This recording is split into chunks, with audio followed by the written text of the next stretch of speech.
Good morning everyone. I am doctor Amala. இந்த லெக்சரில் நம்ம என்ன டாபிக் பார்க்க போகிறோம் அப்படின்னா ஃபுட் ப்ரிசர்வேஷன் டெக்னிக்ஸ், உணவு பதப்படுத்துதல் அதனுடைய முறைகள். இது எல்லாமே இந்த லெக்சரில் நம்ம பார்க்க போகிறோம். முதல்ல ஃபுட் ப்ரிசர்வேஷன், உணவு பதப்படுத்துதல் அப்படின்னா என்ன அப்படின்னு பார்க்க போகிறோம். உணவு பார்த்தீங்க அப்படின்னா உணவை நீண்ட நாட்கள் கெடாமல் பாதுகாக்கவும், அதில் மைக்ரோ ஆர்கானிசத்தோட வளர்ச்சியை கட்டுப்படுத்துறதுக்கும், உணவோட சுவை, நிறம், ஊட்டச்சத்து மற்றும் தரத்தை காக்க பயன்படுத்தும் முறைகளை உணவு பாதுகாப்பு, அதாவது ஃபுட் ப்ரிசர்வேஷன் அப்படின்னு சொல்கிறாங்க. இது எதுக்காக நம்ம பண்ணுறோம் அப்படின்னு பார்த்தீங்கன்னா, உணவை கெட்டு போகாமல் பாதுகாக்கிறதுக்கும், அதனுடைய ஷெல்ஃப் லைஃப்பை இன்க்ரீஸ் பண்ணுறதுக்கும், அதனுடைய நியூட்ரிஷ்னல் வேல்யூஸையும் குவாலிட்டியையும் பாதுகாக்கிறதுக்கும், பாதுகாப்பான ஆரோக்கியமான உணவை கொடுக்கறதுக்கும், ஃபுட் வேஸ்ட்டை குறைக்கிறதுக்காகவும் இதை நம்ம யூஸ் பண்ணுறோம். இதுதான் அதனுடைய ஆப்ஜெக்டிவ்ஸ். உணவை ப்ரிசர்வ் பண்ணணும் அப்படிங்கிறதுக்கு நிறையா வகைகள் இருக்குது அப்படின்னு சொல்கிறாங்க. ஸோ அதில் ஒரு சில வகைகள் என்ன அப்படின்னு பார்க்கலாம். ஸோ குளிரூட்டல், அதாவது ரெஃப்ரிஜரேஷன், உறைபதனம், அதாவது ஃப்ரீசிங், உலர்த்துதல், ட்ரையிங் ஆர் டீஹைட்ரேஷன் மெத்தட், உப்பு சேர்த்தல், சால்ட்டிங் ஆர் க்யூரிங் அப்படி சொல்லுவாங்க. சர்க்கரையை சேர்த்து உணவை பதப்படுத்துகிற முறையை சுகரிங் சொல்கிறாங்க.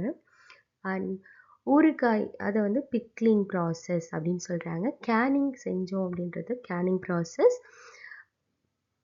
பாஸ்டரைசேஷன் ப்ராசஸ், வேக்யூமில் ப்ரிசர்வ் பண்ணுறது மாடிஃபைட் அட்மாஸ்பியர் பேக்கேஜ் அப்படின்னு சொல்கிறாங்க. புகை வச்சு பதப்படுத்துகிற முறையை ஸ்மோக்கிங் அப்படின்னு சொல்கிறாங்க. ஸோ இந்த லெக்சரில் ஒவ்வொரு விதமும் என்ன, எப்படி செய்கிறாங்க அப்படிங்கிறத பார்க்கலாம்.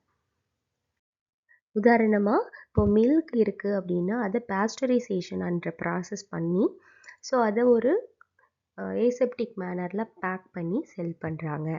அடுத்தது பார்த்திங்கன்னா ஜாம் இருக்குது. ஃப்ரூட் ஸ்ட்ராபெரியாக இருக்குது, அதை விட்டால் உடனே அது ஸ்பாயில் ஆகிடும். ஸோ அதையே ஜாமாக நம்ம ரெடி பண்ணணும் அப்படின்னா அதில் ஒரு ப்ரிசர்வேட்டிவ் ஆட் பண்ணுறாங்க. அது என்ன ப்ரிசர்வேட்டிவ்னா sugar act as a preservative.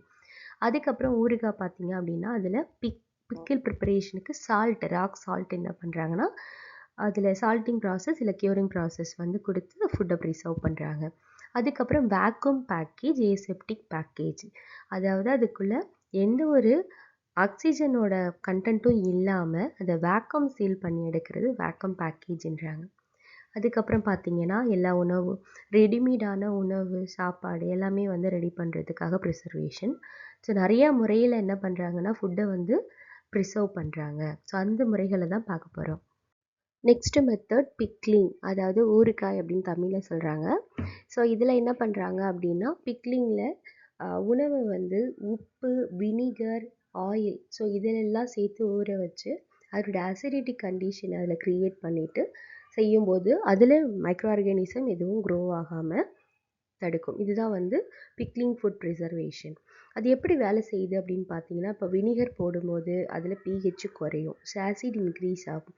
So acid increase ஆகும்போது as usual spoilage racing micro organism எதுவுமே அதில் க்ரோ ஆக முடியாது. சால்ட் போடும்போது அதில் ஆஸ்மாட்டிக் ப்ரெஷர் க்ரியேட் ஆகுது. ஸோ அதில் வாட்டர் ஆக்டிவிட்டி கண்ட்ரோல் ஆகுது. So microbes cannot grow. Plus அதில் ஆயில் லேயர் கொடுக்கும்போது என்ன ஆகும் அப்படின்னா ஆக்சிஜனோடைய என்ட்ரி ஸ்டாப் ஆகுது. ஸோ அதில் ஏரோபிக் மைக்ரோ ஆர்கானிசம் வளர விடாமல் பண்ணுது. எக்ஸாம்பிள் பார்த்தீங்க அப்படின்னா இப்போ ஒரு mango pickle. So mango 2 to 3 days மட்டும்தான் ஒரு சாஃப்டாகவும் நல்லாவும் இருக்கும். கொஞ்ச நாளைக்கு அப்புறம் என்ன ஆகும் அப்படின்னா ஒரு மாதிரி அழுகி போயிட்டு ஸ்பாயிலான ஸ்மெல் வர ஆரம்பிச்சிடும். இதுவே அது மாங்காவை குட்டி குட்டி பீசஸாக கட் பண்ணி அதில் சால்ட், ஆயில், வினிகர் இதெல்லாம் சேர்த்து நம்ம பிக்கலாக நம்ம ரெடி பண்ணோம் அப்படின்னா ரொம்ப மாதத்துக்கு அது ஒரு பிக்கிள் மாதிரி நமக்கு இருக்கும். எலுமிச்சை முருகாவும் அது மாதிரி தான். மிக்ஸ்டு வெஜிடபிள்ஸ் பார்த்தீங்க அப்படின்னா சீக்கிரமாக அதில் ஹாட் கிளைமேட்டிக் கண்டிஷனில் மோல்டு வர ஆரம்பிச்சிடும். ஸோ இதுவே நம்ம இந்த ப்ராசஸ் பிக்கிள் மாதிரி ரெடி பண்ணி கொடுத்தா என்ன ஆகும் அப்படின்னா கண்டிப்பாக அதில் எந்த ஒரு ஆர்கானிசமும் வராது. ஸோ இது மாதிரி உணவை ஒரு பக்கம் ப்ரிசர்வ் பண்ணலாம். நெக்ஸ்ட் மெத்தட் பார்த்தோன்னா கேனிங். ஸோ கேனிங் அப்படிங்கிறது ஒரு உணவை ஏர் டைட் கண்டெய்னர், அதாவது காற்று உள்ளே போக முடியாத கண்டெய்னரில் அடைச்சி ஃபில் பண்ணி அதை சூடு பண்ணி அதில் இருக்கக்கூடிய பாக்டீரியா, ஃபங்கஸ், அப்புறம் இருக்கக்கூடிய மைக்ரோ ஆர்கானிசம் எல்லாத்தையும் அழிச்சிட்டு ஃபுட்டை வந்து ரொம்ப நாளைக்கு நம்ம ப்ரிசர்வ் பண்ணலாம். ஸோ அதான் கேனிங் அப்படின்னு சொல்கிறாங்க. ஸோ இந்த மெத்தட் மூலயமா உணவை கெட்டு போகாமல் ரொம்ப நாளைக்கு பதப்படுத்தலாம் அப்படின்னு சொல்கிறாங்க. ஸோ இதுக்கு நம்ம யூஸ் பண்ணுறது ஒரு கண்ணாடி ஜார், இல்லைன்னா ஒரு ஏதாவது மெட்டல் கேன்ஸ், ப்ளஸ் ஏதாவது சூடு பிடிக்கிற மாதிரியான யுட்டென்சில்ஸ், ஸோ இந்த மாதிரியான வெசல்ஸ் வந்து நம்ம வந்து யூஸ் பண்ணலாம் அப்படின்னு சொல்கிறாங்க. ஸோ உணவையும் அதனுடைய மேலே இருக்கக்கூடிய அந்த கண்டெய்னர் இது ரெண்டையுமே முன்னாடியே நம்ம நல்லா க்ளீன் பண்ணிவிட்டு அதில் இருக்கக்கூடிய ஆர்கானிசம் ஃபுல்லாக நம்ம கில் பண்ணிவிட்டு அதுக்கப்புறம் தான் அந்த டின்னில் அந்த ஃபுட்டை ஃபில் பண்ண போகிறோம். ஸோ அந்த டின்னை வந்து மைக்ரோ ஆர்கானிசம் அதுக்குள்ளே வந்து வர முடியாது. ப்ளஸ் அதுக்குள்ளே இருக்க உணவுகள்லேயும் என்ன ஆகாது, மைக்ரோ ஆர்கானிசம் வர முடியாது. ஏன்னா அதை வந்து ஒரு ஏர் டைட் கண்டெய்னர் மூலயமா இந்த வேக்யூம் பேக்கேஜ்னுவாங்க. ஸோ அதை வச்சு உள்ளே இருக்கக்கூடிய ஏரை ஃபுல்லாக நம்ம ரிமூவ் பண்ணிடுவோம். ஸோ அதனால் எதுவுமே வரத்துக்கு சான்சஸ் இல்லை. ப்ளஸ் அதில் ஹை ஆசிட் ஃபுட்டு இருக்கக்கூடிய ஃப்ரூட்ஸு, பிக்கிள், ஸோ அதில் பார்த்தீங்க அப்படின்னா இந்த ஃபில் பண்ண கேனை வாட்டர் பாத் கேனிங் அதை மாதிரி என்ன பண்ணுவாங்க அப்படின்னா ப்ரிசர்வ் பண்ணுவாங்க. லோ ஆசிட் ஃபுட் இருந்துச்சு அப்படின்னா வெஜிடபிள்ஸ் அது எல்லாமே இருந்துச்சுன்னா ப்ரெஷர் கேனிங் அந்த முறையில் என்ன பண்ணுவாங்கன்னா அதை ப்ரிசர்வ் பண்ணுவாங்க. ஸோ அப்படி பண்ணும்போது முக்கியமாக அதில் கிளாஸ்ட்ரிடியம் பொட்டுலினம் அப்படிங்கக்கூடிய தீங்கு விளைவிக்கக்கூடிய பாக்டீரியா வந்து அதில் அதிகமாக இருக்குது. ஸோ அது என்ன பண்ணும் அப்படின்னா இந்த ஹீட் கொடுக்கும்போது ஆட்டோமேட்டிக்காக அந்த கிளாஸ்ட்ரிடியம் வந்து அழிஞ்சு போயிடுது அப்படின்னு சொல்கிறாங்க. ஸோ இந்த மாதிரியான ப்ராப்பராக பேஸ்ட்ரீஸ் பண்ண கேண்டு ஃபுட் எல்லாமே ரொம்ப மாதத்துக்கு ரொம்ப வருஷத்துக்கு ரூம் டெம்பரேச்சரில் என்ன பண்ணலாம் அப்படின்னா ஃபுட்டை ப்ரிசர்வ் பண்ணலாம். ஸோ இதில் வந்து கேண்டு ஃப்ரூட்ஸ் இருக்குது, வெஜிடபிள்ஸ் இருக்குது, ஜாம்ஸ் இருக்குது, சாஸஸ், மீட் ப்ராடக்ட் எல்லாமே என்ன பண்ணலாம் அப்படின்னா ப்ரிசர்வ் பண்ணலாம். ஸோ அந்த டின்குள்ளே சுகர் சிரப் அப்படி இல்லைன்னா பிரைன் சொல்யூஷன், உப்பு கரைசல் தண்ணி, ஸோ இதை யூஸ் பண்ணி ஃபில் பண்ணி அந்த கேனை வந்து நம்ம என்ன பண்ணலாம்னா ப்ரிசர்வ் பண்ணலாம். Next method pasteurisation. இது ஒரு food preservation method. So pasteurisation அது யார் கண்டுபிடிச்சாங்க அப்படின்னா லூயிஸ் பாஸ்டர் வந்து கண்டுபிடிக்கிறாரு இந்த இயர் 1822லேருந்து 1895. ஸோ இவர் ஃப்ரான்ஸ் நாட்டை சேர்ந்தவர். இவர் முதல்ல வந்து லிக்விட் ஃபுட்டு முக்கியமாக பால் ப்ளஸ் அதற்கான ஜூஸ், பீர், வைன், ஸோ இதில் எல்லாமே என்ன பண்ணுறாங்கன்னா இதை பாதுகாக்கணும் அப்படிங்கிற நோக்கத்தில் கண்டுபிடிக்க மெத்தட் தான் பாஸ்டரைசேஷன். ஸோ இதில் இருக்கக்கூடிய மைக்ரோ ஆர்கானிசத்தை அழிச்சிட்டு அதில் இருக்கக்கூடிய நியூட்ரிஷன் லெவலை அப்படியே வைக்கணும், ப்ளஸ் ஷெல்ஃப் லைஃப்பை வந்து நீண்ட நாளாகவும் மாற்றணும். இதுதான் அதனுடைய மெயின் ஆப்ஜெக்டிவ். ஸோ உணவில் இருக்கக்கூடிய பேத்தோஜெனிக் பாக்டீரியா, ஈஸ்ட், மோல்டு இதெல்லாம் அழிக்கணும், ப்ளஸ் அந்த இதனுடைய taste, smell profile, plus nutritional value, vitamins அது எதுவுமே பாதிக்கக்கூடாது. ஸோ இதுக்காக கண்டுபிடிச்ச மெத்தடு தான் என்னென்னா பாஸ்டரைசேஷன். இதில் பார்த்தீங்க அப்படின்னா 2 டைப்ஸ் இருக்குது, HTST, LTLT. HTST பார்த்தீங்க அப்படின்னா high temperature for short time and LTLT பார்த்தீங்க அப்படின்னா low temperature for long time. HTSTனோட temperature 72 degree Celsius for 15 seconds. இதில் என்ன பண்ணுவாங்க அப்படின்னா பால், ஜூஸ், ஸோ மில்க் ஜூஸ் இதெல்லாம் என்ன பண்ணுவாங்க அப்படின்னா 72 டிகிரி செல்சியஸ் வரைக்கும் வச்சுட்டு ஒரு 15 செகண்ட்ஸ் மட்டும் வச்சு என்ன பண்ணுவாங்கன்னா கூல் பண்ணி யூஸ் பண்ணுவாங்க. இதுவே low temperature long time LTLT பார்த்தீங்கன்னா அதனுடைய temperature 63 degree Celsius for 30 minutes. So இதுலேயுமே மில்க்கு ப்ளஸ் ஒரு சில ஃப்ரூட் லிக்விட் ஃபுட்ஸ் வந்து யூஸ் பண்ணுவாங்க. ஸோ பாலை வந்து இந்த வெப்பநிலையில் வச்சுக்கிட்டு அதுக்கப்புறம் அதை கூல் பண்ணி அதுக்கப்புறம் அதை வந்து ப்ரிசர்வ் பண்ணுற மெத்தட். இதை விட்டு ultra high temperature UHT, ultra high temperature pasteurisation. So இதில் பார்த்தீங்க அப்படின்னா 135 to 150 degree Celsius for 2 to 5 minutes வந்து இதில் ப்ரிசர்வ் பண்ணுவாங்க. முக்கியமாக இதில் பாலும் க்ரீம் இருக்குது இல்லைங்களா, அதுவுமே என்ன பண்ணுவாங்கன்னா ப்ரிசர்வ் பண்ணுவாங்க.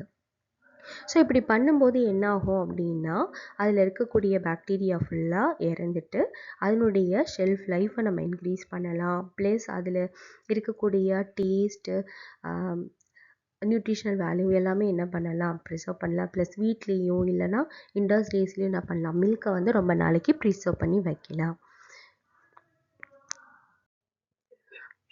நெக்ஸ்ட் மெத்தட் ஸ்மோக்கிங் ஹிஸ்ட்ரி அப்படின்னு பார்த்தோம் அப்படின்னா, புகைப்பதனம் அப்படின்னு தமிழில் சொல்கிறாங்க. இது உலகத்திலேயும் கண்டுபிடிச்ச மிக பழமையான ப்ரிசர்வேஷன் மெத்தட். மனிதர்கள் வந்து நெருப்பை கண்டுபிடிச்ச அந்த டைமில் தற்காலிகமாக உணவு வந்து நெருப்பில் புகையும் போது அது காஞ்சி கெடாமல் இருந்ததை பார்க்குறாங்க.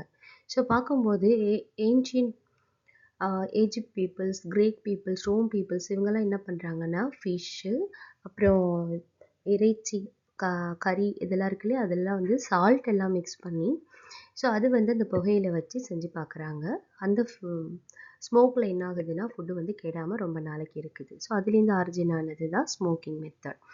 ஸோ இந்தியாவில் பார்த்தா கூட கடலோர பகுதி மற்றும் பழங்குடி மக்கள் வந்து மீன், கறி எல்லாத்தையும் வுட்டில் என்ன பண்ணுவாங்க, அந்த புகையில காய வச்சு ஃபுட்டை இப்போ வரைக்கும் அவங்க ப்ரிசர்வ் பண்ணி சாப்பிட்றாங்க. ஆரம்பத்தில் பாதுகாப்புக்காக இருந்த இந்த முறை அதுக்கப்புறமா அதில் டேஸ்ட்டு, அதில் ஸ்மெல், அந்த ஃப்ளேவர் என்ஹான்ஸ்மெண்ட் இதெல்லாம் இருக்கிறதால இது ஓவராலாக எல்லா கண்ட்ரிலேயும் இதை வந்து ஃபாலோ பண்ண ஆரம்பித்தாங்க. ஸோ இது வந்து ஒரு traditional method plus commercial food preservation மெத்தடாக கூட இப்போதைக்கு எல்லாருமே செஞ்சிட்ருக்காங்க. ஸோ நார்மலாக அதுக்கு என்ன யூஸ் பண்ணுவாங்க, அந்த புகையை உருவாக்குறதுக்கு, அது ஃபியூம் ரெடி பண்ணுறதுக்கு என்னென்ன பொருட்கள்லாம் வேணும் அப்படின்னா, வுட் சிப்ஸ் வேணும், சாடஸ்ட் வேணும். அதாவது மரத்துண்டும் மரத்தூள். ஸோ இதெல்லாம் வச்சு நம்ம வந்து பேர்ன் பண்ணும்போது அதுலேருந்து என்ன ஆகும் அப்படின்னா வந்து அதில் புகை வந்து உருவாக ஆரம்பிக்கும். ஸோ அது எந்த மரத்துண்டு எடுத்துகிட்ருக்காங்க அப்படின்னா, ஓக் ட்ரீஸ், அப்படி இல்லைன்னா neem tree, coconut shell, mango tree, அதனுடைய வுட்டு, ஜாக் ஃப்ரூட் ட்ரீ, இதனுடைய வுட் இதெல்லாமே என்ன பண்ணலான்னா யூஸ் பண்ணலாம். அது போக கோகனட் ஷெல், ரைஸ் ஹஸ்க், அரிசியில் இருக்கக்கூடிய உமி இதெல்லாமே என்ன பண்ணுறாங்க அப்படின்னா புகைக்காக யூஸ் பண்ணுறாங்க. இதில் வந்து எந்த ஒரு கெமிக்கல்ஸுமே யூஸ் பண்ண மாட்டாங்க, அதுவும் ஹோம்மேடில் பண்ணும்போது. சில சமயம் என்ன பண்ணுவாங்க அப்படின்னா சோடியம் நைட்ரேட் அப்படிங்கிறக்கூடிய கெமிக்கல் யூஸ் பண்ணுவாங்க. இது எதுக்காகனா மீட்டோடைய ப்ரிசர்வேஷனுக்காக யூஸ் பண்ணுவாங்க. ஆனால் அது கொஞ்சம் ppm லெவலில் தான் யூஸ் பண்ணுறாங்க. சில இடத்துல லிக்விட் ஸ்மோக் ஃப்ளேவரிங் வந்து யூஸ் பண்ணுறாங்க, ஒரு கெமிக்கல் வந்து யூஸ் பண்ணி. அது எரியும் போது என்ன ஆகும் அப்படின்னா அதுலேருந்து புகை வருது. அப்படி வரும்போது மரம் வந்து இப்போ முழுசாக எரியலை அப்படின்னா அந்த இடத்துல என்ன ஆகும்னா ஆக்சிஜனோட லெவல் வந்து ரொம்ப கம்மியாக இருக்கும். அப்போ தெர்மலாக வந்து பிரேக் டவுன் வந்து நடக்க ஆரம்பிக்குது. உள்ள ஆக்சிஜன் என்ட்ரி இல்லாமல் மைக்ரோ ஆர்கானிசம் கில் ஆக ஆரம்பிக்குது. அதுக்கப்புறம் என்ன அப்படின்னு ஒரு எக்ஸாம்பிள் பார்த்தோம் அப்படின்னா, ஃபுட்டு வந்து எப்படி செய்கிறோம் ப்ரிப்ரேஷன் பார்த்தீங்க அப்படின்னா, ஃப்ரெஷ் மீன் எடுத்துக்குவோம். அதை நல்லா க்ளீன் பண்ணி சின்ன சின்ன பீசஸாக கட் பண்ணிடுறோம். ஸோ கட் பண்ணிவிட்டு அதை வந்து சால்ட்டிங் இல்லை பிரைனிங் ப்ராசஸ் பண்ணுறோம். அதாவது 8லேருந்து 10% உப்பு கரைசலில் அதை ஒரு 30 மினிட்ஸ் ஊற வச்சுட்டு வைக்கும்போது பாக்டீரியலோட க்ரோத்து இல்லை அதில் இருக்க பாக்டீரியா எல்லாமே இறந்து போயிடுது. அதுக்கப்புறம் அதை எடுத்து நம்ம ட்ரை பண்ணுறோம். அந்த உணவை அந்த உப்பில் இருந்த மீன், கறி இதெல்லாமே வந்து வெளியில் வந்து காய வச்சுட்டு நல்லா ட்ரை ஆனதுக்கு அப்புறமா அதை வந்து நல்லா ஸ்மோக்கிங் ப்ராசஸ் வந்து பண்ணுறாங்க. அப்போ வந்து இந்த ஸ்மோக் ரெடி பண்ணுறதுக்கு ஒரு கண்டெய்னர் ரெடி பண்ணி அந்த சாம்பரில் ஸ்மோக் வந்து க்ரியேட் பண்ணுறாங்க. அந்த தேங்காய் ஓடு என்னென்ன இருக்கோ எல்லாமே போட்டு ரெடி பண்ணி அதில் ஆக்சிஜனோட லெவலை வந்து ஸ்டாப் பண்ணி அதுலேருந்து புகையை வந்து உருவாக்குறாங்க. ஸோ அப்படி உருவாக்கும் போது என்ன ஆகுது அப்படின்னா அதுக்கு மேலே இந்த புகை வர இடத்துல நம்மளுடைய உணவை வந்து மேலே வந்து ஹேங் பண்ணி விட்டு தொங்க வச்சிடுறாங்க. ஸோ இதில் பார்த்தீங்க அப்படின்னா 2 ஸ்மோக்கிங் இருக்குது. Cold smoking, hot smoking. Cold smoking பார்த்தீங்க அப்படின்னா 25லேருந்து 30 டிகிரி செல்சியஸ் அதுவும் லோ ஹீட்டில் பண்ணுறது. ஹாட் ஸ்மோக்கிங் அப்படின்னா 60லேருந்து 80 டிகிரி செல்சியஸ் அதுவும் நல்ல ஹீட்டு அப்படி கொடுத்து பண்ணுறது. ஸோ இது மாதிரி 2 மெத்தடில் பண்ணுறாங்க. ஸ்மோக்கிங் டியூரேஷன் பார்த்தீங்க இப்போ ஒரு மீனுக்கு செய்கிறோம் அப்படின்னா 4லேருந்து 6 மணி நேரத்துக்கு என்ன பண்ணலாம் ஸ்மோக்கில் வச்சுருக்கலாம். இதே ஒரு சிக்கனில் செய்கிறோம் அப்படின்னா 6லேருந்து ஒரு 12 ஹவர்ஸ்க்கு என்ன பண்ணலாம் அப்படின்னா ஸ்மோக் வந்து பண்ணலாம். அதுக்கப்புறம் முடித்ததும் கம்ப்ளீட்டாக ரெடி ஆனதும் அதை அப்படியே எடுத்து கூல் பண்ணி ஏர்டைட் கண்டெய்னரில் நம்ம சேவ் பண்ணி வைக்கலாம். ஸோ இப்படி பண்ணும்போது என்ன ஆகும் அப்படின்னா ஃபீனால் அதில் இருக்கக்கூடிய ஆசிட் எல்லாமே டெபாசிட் ஆகிட்டு மைக்ரோப்ஸ் டோட்டலாக எதுவுமே இல்லாமல் இந்த ஃபுட்டை வந்து ரொம்ப நாளைக்கு ப்ரிசர்வ் பண்ணலாம்.